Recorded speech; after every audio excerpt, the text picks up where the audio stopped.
poll just out shows that Vermonters overwhelmingly support legislation aimed at phasing out certain kinds of pesticides out of concern for our region's critical pollinators, including honeybees.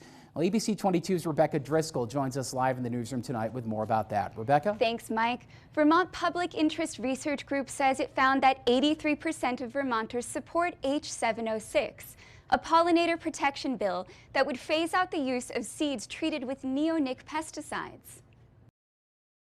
Neonics were first introduced in the mid-1990s and are now linked to the stunning decline in pollinator populations. The known toxin has made U.S. agriculture 48 times more harmful to insects, which has affected both wild and managed species of bees at a disturbing rate. What we've been seeing in recent years is an alarming die-off, a decline in the number of pollinators that we see in Vermont and beyond Vermont as well. In fact, Vermont beekeepers report that over the last 5 years or so, they lose an average of 53% of their bee colonies each year. It's a real threat to the agricultural economy of Vermont and is ultimately unsustainable. With a 70-point spread of difference between folks who support this policy versus folks who oppose it, this legislation has garnered nearly universal backing in an age where political polarization rules. And although the focus of this discussion has been centered around precious crop pollinators, all species are affected in some way. These are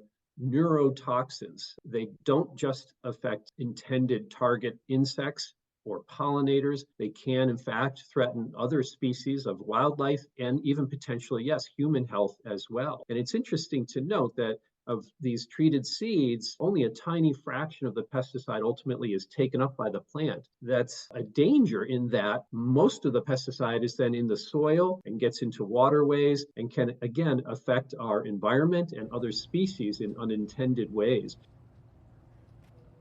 3 House committees have already supported H706, and the bill is expected to be debated on the House floor this week. For now, live in the newsroom tonight, Rebecca Driscoll, ABC 22 News.